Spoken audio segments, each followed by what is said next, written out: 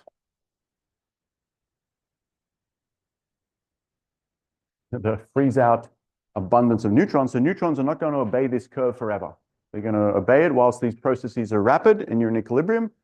And then once these processes stop, whatever number of neutrons and protons you have are just going to remain. Okay, so that we want to somehow figure out that. So in other words, this curve is going to somehow start going like this at some point. This bit will be wrong once those processes stop. So you get a curve like that, roughly. Okay, so these rates, if I write them out, well, I erased the two rates, but it's the two processes. But you know, it's number density times cross section. So there's neutrino, neutron into proton, electron. That's the thermally average cross section.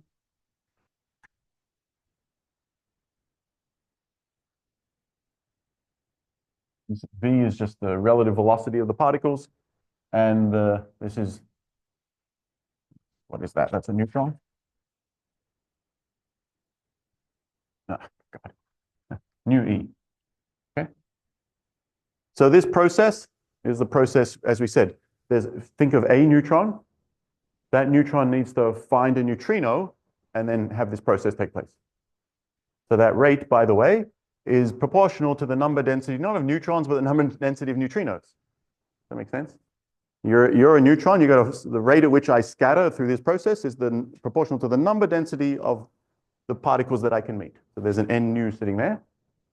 And then the other process I drew, which involved neutron meeting positron into proton plus neutrino. That's proportional, therefore, to the number density of these positrons. Okay, so the neutron has to find a positron.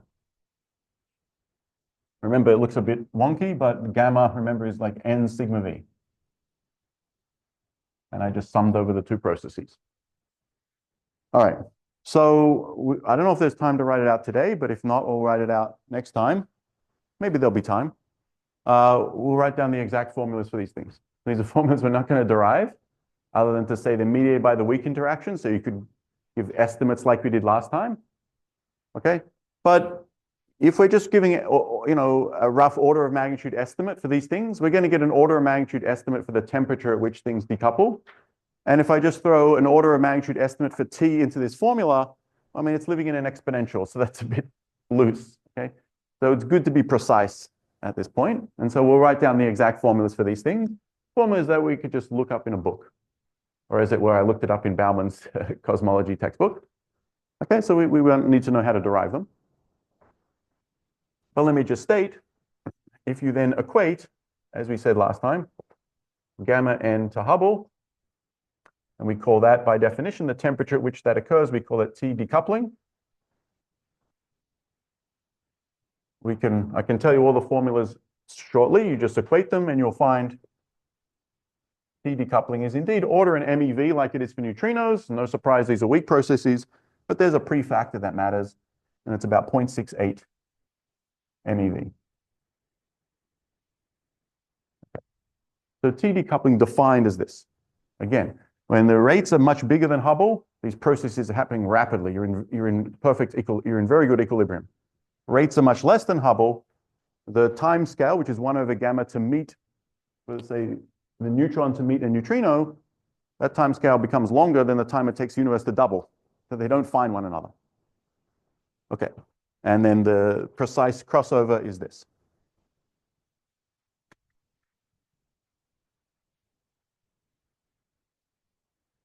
All right. So here's an estimate that people use, and I'll tell you either the last couple of minutes and then on to Wednesday as to how you can do things properly. Okay, but what is a very rough estimate? The rough estimate is kind of the thing I drew on the board. Okay, so let's call this a crude estimate, and it turns out to be remarkably accurate, is to say that the number density of these species, okay, you act as though these things are in 100% perfect equilibrium at temperatures above this. Okay, so you say it equals the equilibrium abundance, which is e to the minus q over t for t bigger than Td. And then the moment you're below the decoupling temperature, defined by equating gamma to h, you say I'm in 0% equilibrium. The processes have 100% stopped, right? So you're imagining that you have extremely rapid processes and then suddenly no processes. You see, that's a crude thing to say, right? Because the reality is it's a smooth transition. Processes are becoming rarer and rarer and rarer over time. So here you just say, well, I have the amount left over, which is e to the minus q over Td, and it's frozen at that value. And so my plot again.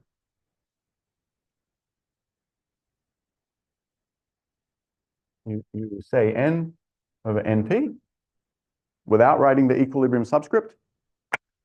You say it's equilibrium all the way. And then at 1 over Td, it just freezes.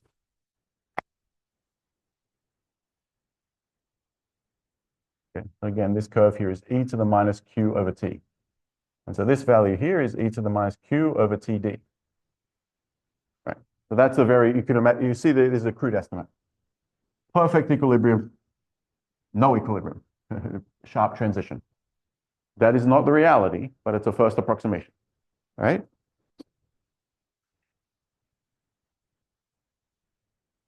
So the true thing that we'll come to is that what really happens is that you track equilibrium. The higher you go in temperature, the more and more you're in equilibrium. These processes are super rapid. So this up here is very good, okay? But then you're going to start to leave equilibrium. These processes, even let's say you're, factor of 2 above the decoupling temperature, the processes are happening, but not at a huge rate. So you're not in perfect equilibrium. So you can imagine that the true thing is going to start to go above this curve.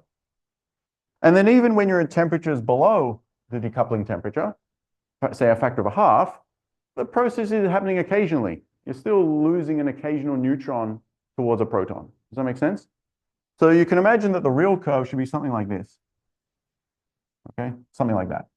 And we don't know exactly where it's going to end up. But it's certainly going to flatline because down here the processes are super rare, and it's certainly going to match this at high temperatures. Okay, but there'll be a smooth crossover. And how you compute that real curve is something we can discuss. So let's say this is the real result.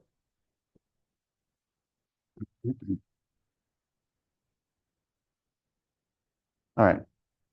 So now let's put in, well, let's just compute this prediction. So we have this crude prediction.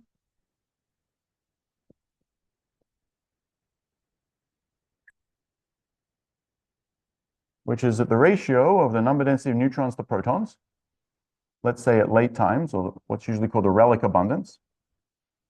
Okay. So the late time abundance is I follow my red curve, that's my crude prediction. And you see it's just frozen at e to the minus q over Td. And so we just put in the numbers. Q is 1.3 MeV, that's the neutron-proton mass difference. And by equating these rates to the Hubble rate, the temperature is 0.68 MeV. So that's 0.68. So it's that number, e to that number. Let's see. And that number is about 0.15.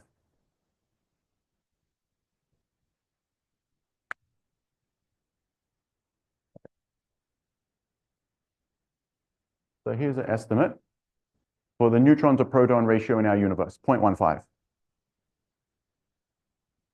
Everyone on board with this?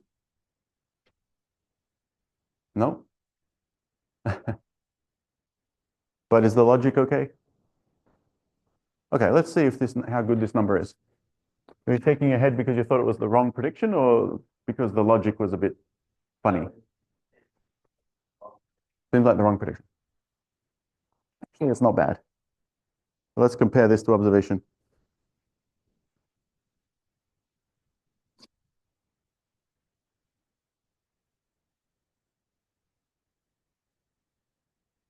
Okay, but anyway, you see it's this relatively simple formula. Okay.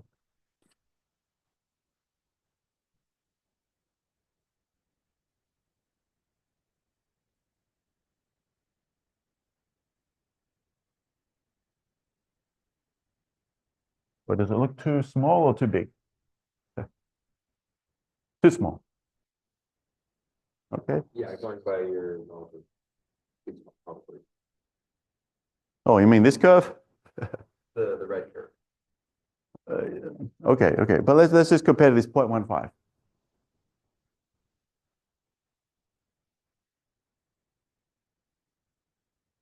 That's right. That's right. So this is a prediction. These are just the relic number of neutrons on average in the universe. And our room is not representative of the average number in the universe. Okay. So most of the universe is hydrogen, and then the second most is helium, and then very little of everything else. Okay, so let's look at that.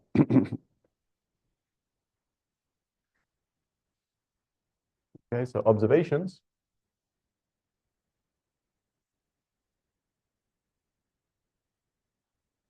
And we usually report the observations in terms of the density.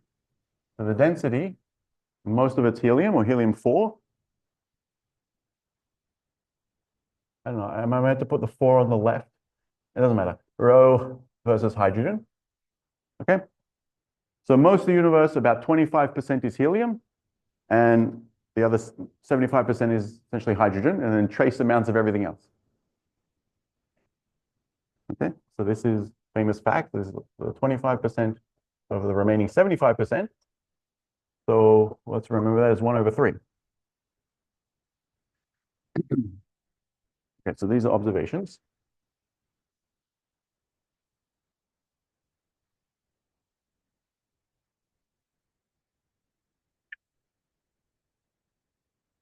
So let's picture this. Now we just have to do a little bit of counting as to how many neutrons to protons this refers to. Okay.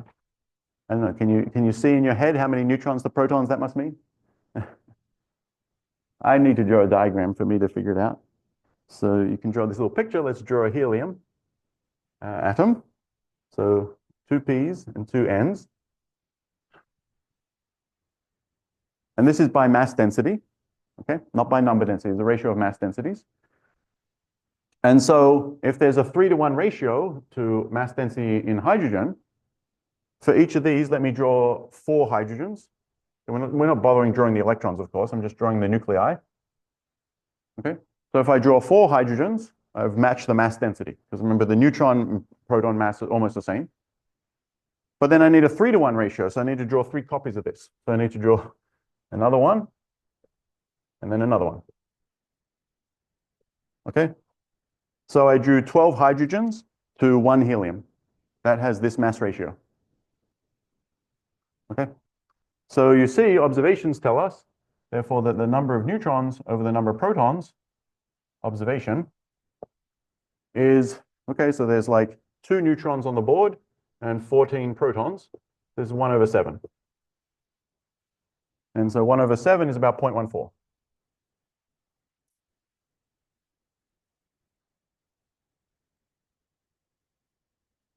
Yeah.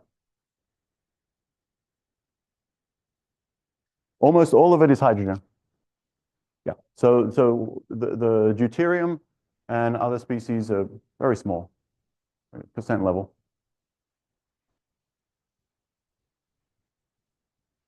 Okay, so this 0.14 and this 0.15 is not bad. So the true number is actually slightly less. Okay, what are we doing on time? Oh, we have only 3 minutes. Okay, so 3 minutes, I would just state for you then what's, so, okay, but we might care, it's a slight error there, if we are caring at the percent level. But what I do want to say is that there's 2 missing things in this calculation that we can, at least the first one we'll fix next time. Okay, the first one I already indicated for you by this dashed line, which is that it's a bit crude to say you're in perfect equilibrium followed by no equilibrium. And it just has that shape. The true curve is some smooth thing, a smooth transition. Okay? And if you do the real calculation, right, since if we're going to argue about 0.14 versus 0.15, etc., we have to get it right. Okay? And maybe my dash curve that I drew is wrong. Like I just declared that it ended up above. Maybe the true curve goes like this and ends up a little bit below. Right? I just gave you an estimate. It will turn out my dash curve is roughly right. But that's the first. So there are two errors so far. One is that we have a smooth transition from equilibrium to out of equilibrium.